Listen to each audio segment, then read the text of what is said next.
sur un point qui a été donné par Alexandre Vautravers, justement, sur le fait de se dire, il n'est pas question de l'acquisition des avions de combat comme forcément en premier lieu de défense, mais c'est une question de négociation, de pouvoir assurer la sécurité de la Suisse à travers l'acquisition de ces avions. Ça passe par ça, indépendamment de leur utilité première.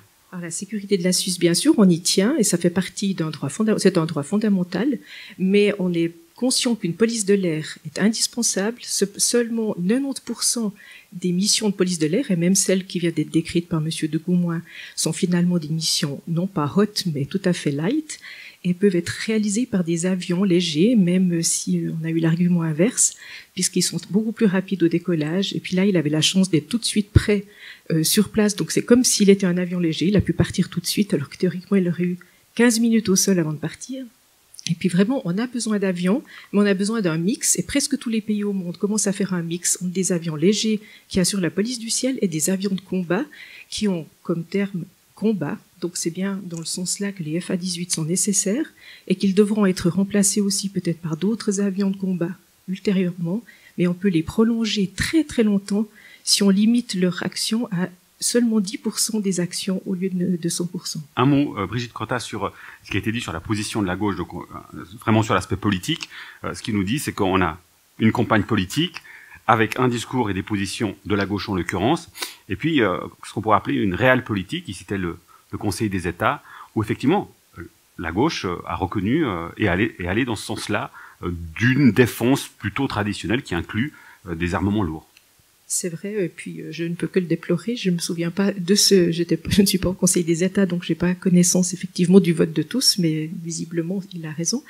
Moi, j'aimerais juste revenir sur un mot qu'a dit M. Vautravers, qui disait « si on vote non à ces avions, ça veut dire qu'on jette au panier tous les rapports d'experts qui ont été faits ». Alors, ces rapports d'experts, je les ai lus, et de A à Z. Et en 2017, le rapport d'experts dit clairement « les risques pour la Suisse sont la cyberguerre, le terrorisme et les changements climatiques.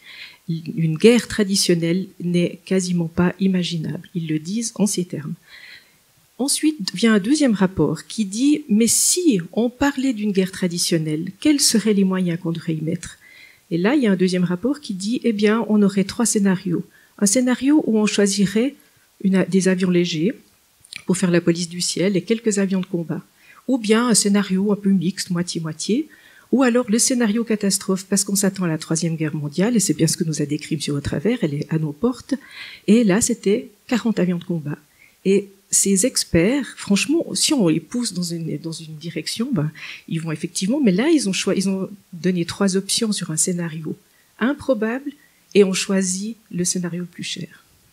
Et je me permets, puisque j'ai juste la parole, de répondre aussi de face à M. de Goumoin. Je suis très étonnée parce qu'on finalement on fait dire n'importe quoi aux chiffres et je ne sais pas d'où sortent vos chiffres. Moi, j'ai ceux-là qui montrent que le budget de la défense c'est celui qui a le plus augmenté au cours des 10 dernières années à 149%, alors que la formation c'est 132%, par exemple.